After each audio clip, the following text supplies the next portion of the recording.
ముఖ్యమంత్రి గారు నేనేదో మంత్రులను కలిసి నిధులు రాకుండా వాళ్ళకు ఒప్పించాననే విషయం చెప్పడం జరిగింది. ఆయన కొన్ని డేట్లు కూడా చెప్పారు. నేను చాలా స్పష్టంగా కలెక్టర్ గారిని అనేక సార్లు కలిశాను. కలిసిన ప్రతిసారి సోషల్ మీడియాలో పెట్టాను. సోషల్ మీడియాలో 2 డేట్లు తీసుకున్న నా సోషల్ మీడియా డేట్లు నాకే చెప్తున్నాయి. ఈరోజు ఒకటే మనం చేస్తూ ఉన్నాను.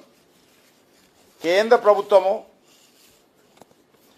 మరి అనేక రకాలుగా తెలంగాణ అభివృద్ధి కోసం పనిచేస్తూ ఉన్నాము. తెలంగాణ బిడ్డగా ప్రత్యేక రాష్ట్ర సాధన కోసం నిరంతరం పోరాటం చేసినటువంటి వ్యక్తిగా చివరకు ఢిల్లీకి వచ్చి 2 సార్లు ధర్నాలు నిర్వహించి ఏపీ భవన్లో లోక్సభకు రాజ్యసభకు మధ్యలో బిల్లు పాస్ కావాలని అమరణ నిరాహార దీక్ష చేసి బిల్లు పాస్ అయిన తర్వాతనే ఏపీ భవన్లో ఆ రోజు అమరణ నిరాహార దీక్ష విరమించిన విషయాన్ని సందర్భంగా మనం చేస్తా ఉన్నాం.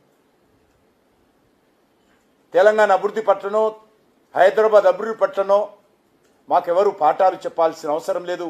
ఎవరి సర్టిఫికెట్ మాకు అవసరం లేదు. అది కాకతీయ మెగా టెక్స్టైల్ పార్క్ కావచ్చు, లేక సుమారు 1,75,000 కోట్ల రూపాయలతోటి తెలంగాణలో జాతీయ రహదారుల అభివృద్ధి కావచ్చు, లేక 42 రైల్వే స్టేషన్లు ఏకకాలంలో ఈరోజు తెలంగాణలో మోడీ గారి ప్రభుత్వం అమలు చేస్తాం. హైదరాబాద్లో కూడా సికింద్రాబాద్ కానీ, నాంపల్లి కానీ, చెర్లపల్లి కానీ ఇనిషియేటివ్ తీసుకొని ల్యాండ్ ఎక్విజిషన్ విషయంలో ఆ రోజు కేసీఆర్కు ఈరోజు రేవంత్ రెడ్డికి ఉత్తరాలు రాసి మరి సహకరించాలని కోరిన విషయాన్ని సందర్భంగా మనం చేస్తున్నాం. ఒక సికింద్రాబాద్ రైల్వే స్టేషనే 720 కోట్ల రూపాయలతోటి ఆ రైల్వే స్టేషన్ మేము అభివృద్ధి చేస్తున్న విషయాన్ని సందర్భంగా మనం చేస్తున్నాం. 350 కోట్ల రూపాయలతో చెర్లపల్లి మన నాంపల్లి రైల్వే స్టేషన్ను ఏ రకంగా మరి పనులు ప్రారంభించామో ఈ సందర్భంగా మనం చేస్తున్నాను. ఇవన్నీ కూడా రేవంత్ రెడ్డి కోరితే చేయలే. కేంద్ర ప్రభుత్వము బాధ్యతగా మరి భావించాం కాబట్టే ఈ పనులు మొదలుపెట్టాము.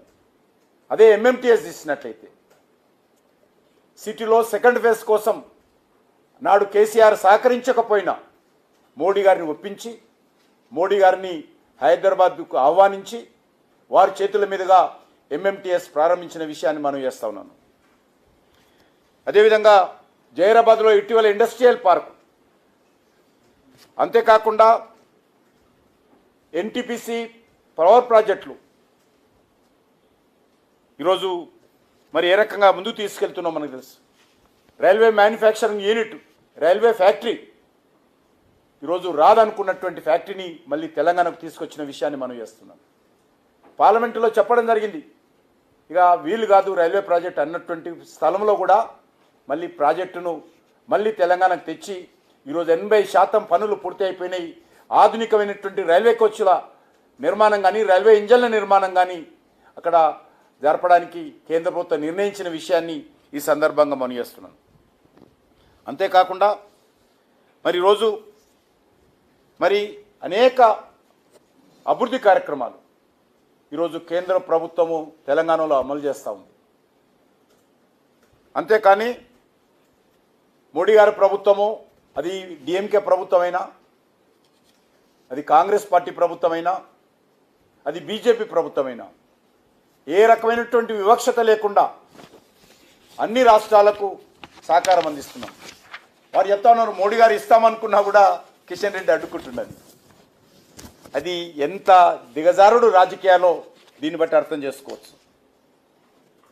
నేను ఒకటే మనం చేస్తున్నాను, ఇప్పుడు మా ప్రభుత్వం అన్ని రోజులు తెలంగాణ అభివృద్ధికి కట్టుబడి ఉన్నాం, భవిష్యత్తులో కూడా ఉంటాం, తప్పకుండా దిశలోనే ముందుకు చేస్తామని ఈ సందర్భంగా మనం చేస్తున్నాను.